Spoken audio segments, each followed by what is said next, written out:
Welcome back to another episode of Better Relationships After Baby. It is my hope that after today's episode, you have some new insight, you have a new way to approach conversation, or you have a tool for helping you to connect with your partner.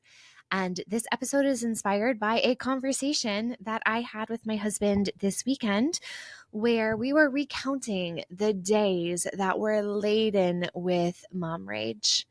uh, it's actually kind of hard for me to go back to that space. It feels so heavy in my body to think about how much I felt angry and rageful in the first few months as a new mom. And I did not know the term mom rage for a while. I did not even identify it as something until years later.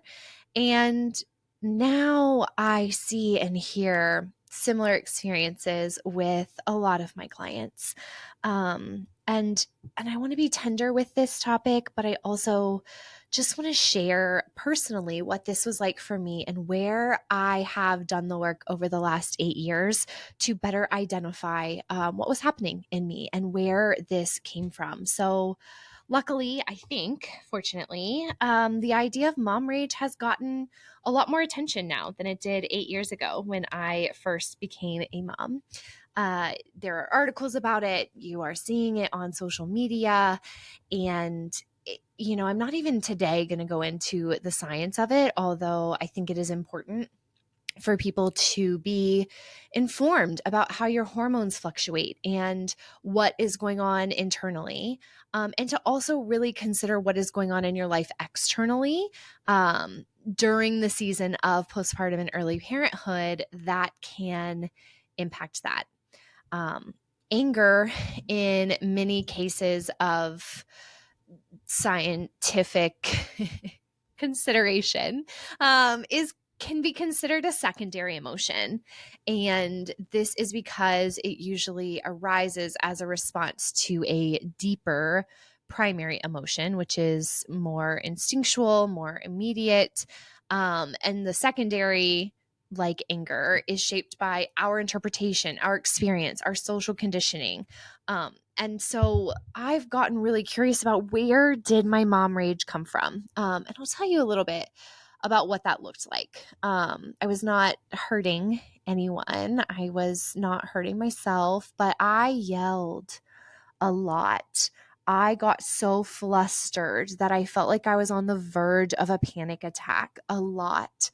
I just felt that seething feeling inside my body. And then I would feel so guilty, so sad, so broken in response to the feelings of mom rage that I had. Because it was not the experience I wanted to have as a new mom. It was not how I wanted to feel. It's not how I thought a good mom would feel. And then, it spiraled into trying to figure out what was wrong with me. Was I broken? Was I not cut out to be a mom? Was I not doing it right? Was there something deep inside of me that is just messed up that is coming out in motherhood? Like it gave me a lot of questions. And let me just say, I should have gone to more therapy. I did do some therapy around that. However, I probably should have done it a little bit more in that time.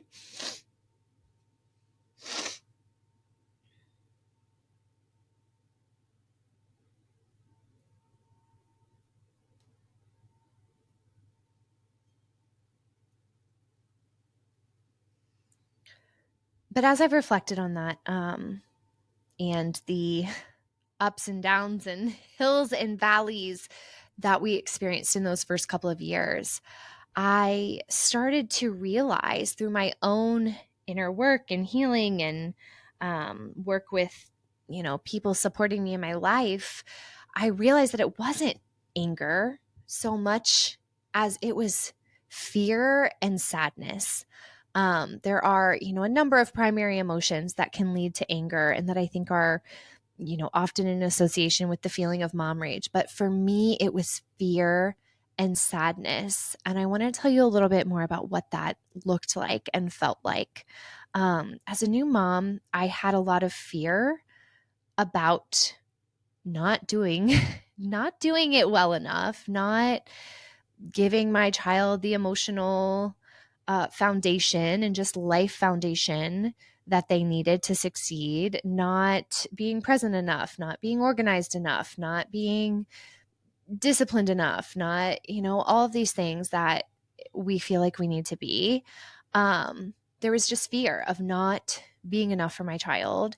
And there was fear of the outside interpretation of whether I was doing and being enough. So not only was I conjuring up a lot of fear about my own expectation of myself and my judgment of myself, but then I also conjured up a lot of fear and stories around other people's perception of me, other people's idea of me.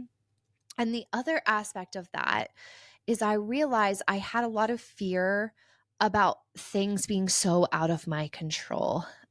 I like things to be in my control. I like to know that I can make something work really well, or I can be the reason that it's all messed up. I like knowing that it's not external things. It is me and my will and my actions and my desire.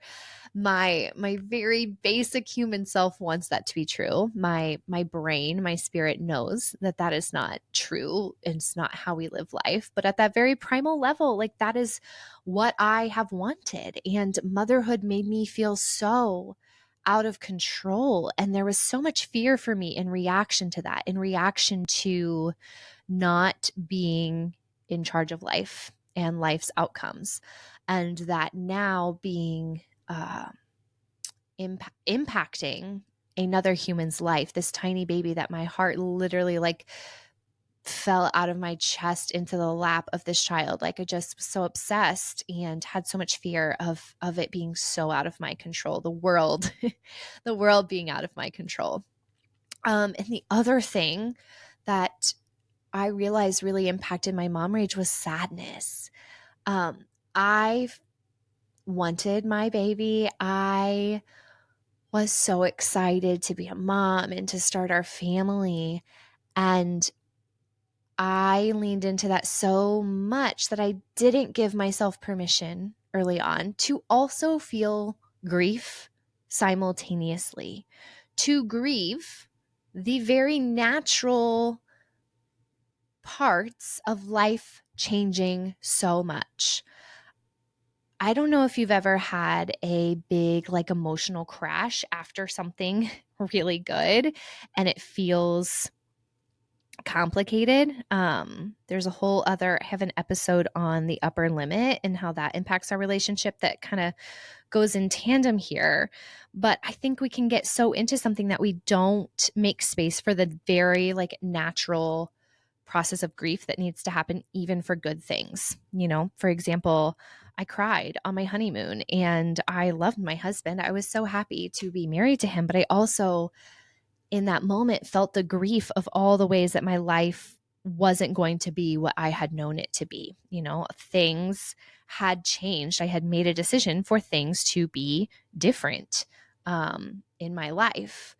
And the same needed to be true for me. And I didn't let it be for the first few years in motherhood. As much as I loved my baby and our life and the things that came, I did not give myself permission early on to grieve the way that my day-to-day life was changed, the way that my independence was changed, the way that my place in the world was changed, the way that my relationship and the way that I connected with my partner had changed, the way that my husband, the person that my husband is, changed. And these things changed very quickly in the big transition of having a baby. And I think that can be hard. We need time and space and tools to integrate change. And I think when big life transitions happen, like having a baby, even if it's really happy, if we don't have outside tools and support to navigate that change, it can, even good change, can become heavy and can become a disconnect because it takes getting to know that change and that integration.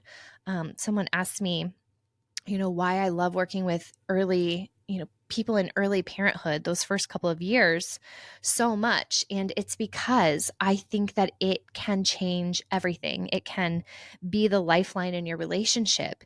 If you have support to help you navigate how much change you go through in a short period of time, you can usually keep up with the regular life rate of change year to year.